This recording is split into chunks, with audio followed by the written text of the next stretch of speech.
saja tidak itu 060213825309 untuk kandidat SPDM PhD dan untuk kandidat berjelas MPD. Di sini saya akan mempresentasikan tentang topik forum ilmiah dimulai dari diskusi panel, seminar, konferensi, simposium, kolokium hingga debat. Baiklah, di sini saya akan dimulai dari diskusi panel. Diskusi panel ini bisa kita sebutkan yaitu adalah diskusi yang dilakukan oleh sekelompok orang ataupun yang bisa disebut dengan panelis untuk membahas suatu isu tertentu. Dan juga tujuan dari diskusi panel ini ialah memberikan kesempatan pada panelis untuk memberikan pengetahuan ataupun pandangan mereka kepada peserta, juga membentuk opini audiens mengenai isu tertentu, dan juga menjadi sumber pembelajaran dan pengetahuan bagi audiens atau bagi peserta itu. Dan juga tingkat dari formalitas diskusi panel ini ialah semi formal, memiliki aturan dan susunan acara yang jelas, tetapi suasananya itu lebih santai dan tidak terlalu kaku.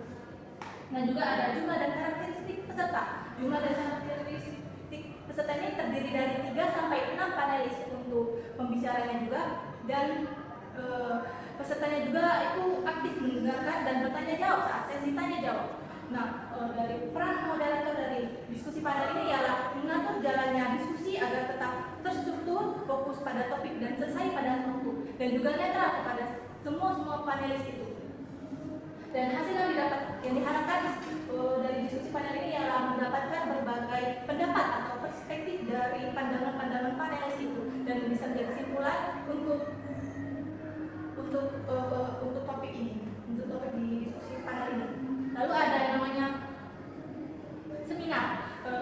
Seminar ini sudah biasa kita dengar, sudah tidak asing dan tidak asing lagi di telinga kita.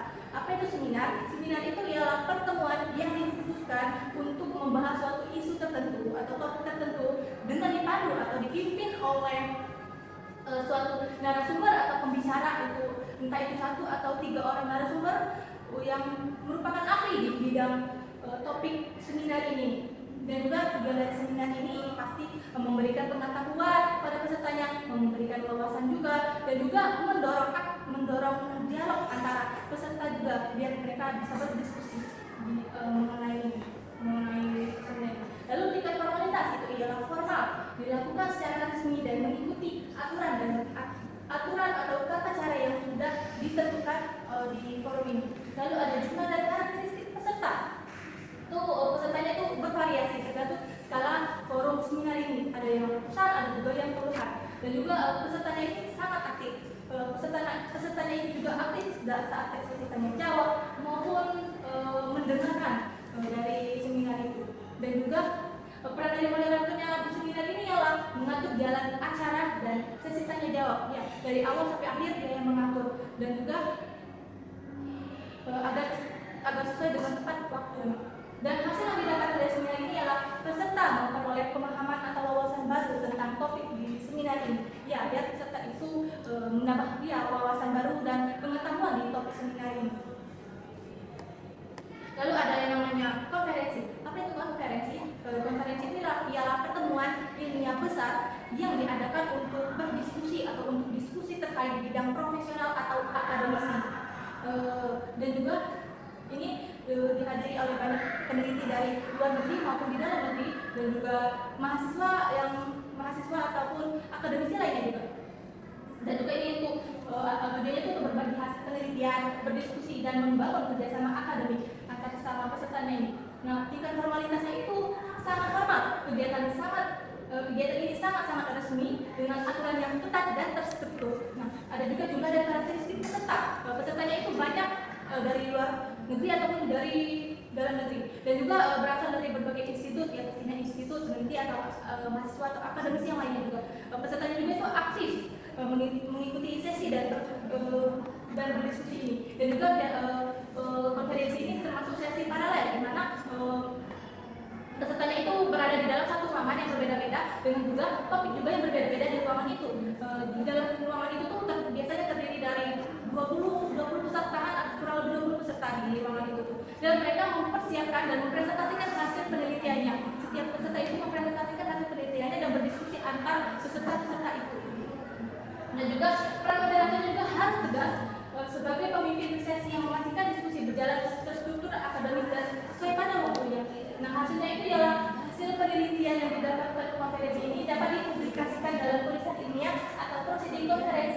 memberikan kesempatan bagi para peneliti untuk saling bekerja sama dan membangun hubungan akademik dan bisa bertukar ilmu. Selanjutnya ada simposium. Nah, apa itu simposium? Simposium itu ialah pertemuan kecil atau pertemuan ilmiah kecil yang dilakukan oleh beberapa ahli untuk membahas suatu isu tersebut dengan pandangan mereka masing-masing. Ya, dan juga tujuan dari simposium ini untuk mengkaji satu topik secara mendalam dari berbagai ahli, memperoleh informasi yang berharga, mendapat wawasan kita juga setelah memfasilitasi pendapat dari berbagai ahli tadi itu yang berbicara tentang topik ini. Nah, tingkat formalitas itu adalah formal, dilakukan secara resmi dan mengikuti aturan dan tata cara yang sudah ditentukan. Jumlah dan karakteristik peserta itu biasanya lebih besar ya, seperti sepuluhan atau ratusan hingga pertemuan.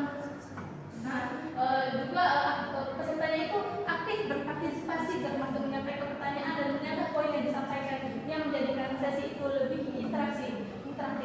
Peran moderatornya juga itu memimpin jalannya diskusi dan memastikan bahwa semua pembicara mendapatkan kesempatan untuk berbicara. Hasilnya juga pembahasan mendalam tentang satu tema dan pertukaran gagasan ilmiah, sebagai pengetahuan, memperoleh wawasan dan mendapatkan masukan dari para ahli di bidangnya. Lalu ada kolokvium. Nah, kolokvium ini adalah seminar ilmiah yang menjadi bagian akhir. Kolokvium ini adalah pertemuan ilmiah yang dilakukan dari program studi itu untuk tugas akhir mahasiswa. Nah, juga kolokvium ini tingkatnya itu semi formal, memiliki aturan dan susunan acara, tetapi suasananya lebih santai dan tidak terlalu kaku. Dan jumlah pesertanya itu biasanya terdiri dari 10 atau 15 peserta.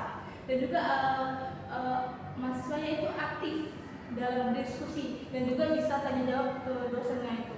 Terus moderator juga itu mengatur jalannya diskusi dan memfasilitasi tanya jawab, yaitu adalah moderatornya ini dosen penguji atau pembimbing. Dan juga hasil yang diharapkan itu mampu menyusun dan menyajikan serta mempertahankan gagasan penelitian secara ilmiah sesuai standar akademik.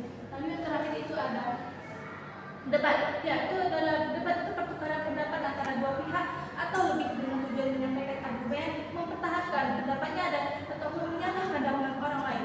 Tingkat formalitasnya itu adalah dilakukan secara resmi dan mengikuti aturan atau tata cara yang sudah ditentukan. Jumlahnya itu 3 orang, biasanya 3 orang pro dan 3 orang kontra, dan juga pesertanya aktif dalam berdiskusi atau menentang pendapat yang lainnya. Peran moderator juga sangat aktif dan mengatur jalan debatnya ini, memperkenalkan posisi dan yang lain-lainnya juga. Hasilnya juga menambah wawasan dengan kemampuan berpikir kritis serta melatih peserta dalam menyampaikan dan mempertahankan pendapatnya itu. Dan juga lalu saya di sini itu adalah pemanfaatan teknologi AI. Saya memilih seminar untuk menyampaikan pengetahuan dan informasi secara terstruktur kepada banyak peserta. Seminar juga memberi kesempatan kepada peserta untuk tanya jawab dengan pembicara sehingga pemahaman mereka lebih meningkat lagi. Lalu ada struktur acara saya, itu adalah dilakukan sekitar 2-3 jam untuk ada 10-15 menit. Sesi 1, sesi 2 semuanya 40 menit. Sesi diskusi dan tanya jawab 30-40 menit. Dan penunjuknya 10-15 menit. Saya memilih jumlah pembicaranya itu ada 2 narasumber dan juga 1 moderator. Lalu potensi tantangan itu mungkin kurang minat dan partisipasi peserta dalam seminar, yaitu bisa dilakukan dengan promosi kegiatan dengan baik melalui share-share ke media sosial lainnya. Dan juga ada keterbatasan waktu dalam penyampaian materi, itu juga bisa solusinya bisa mengatur waktu setiap sesi dengan baik. Dan juga ada kurangnya interaksi antara narasumber dan peserta, solusinya itu memberikan waktu khusus untuk sesi tanya jawab ini. Dan juga cara mengukur keberhasilan kegiatan tersebut itu ialah jumlah dan partisipasi pesertanya juga harus banyak yang mungkin dan data semua. Terus ada pemahaman peserta juga harus matang dan juga keaktifan peserta juga. Oke, sekian dari presentasi saya. Wassalamualaikum warahmatullahi wabarakatuh.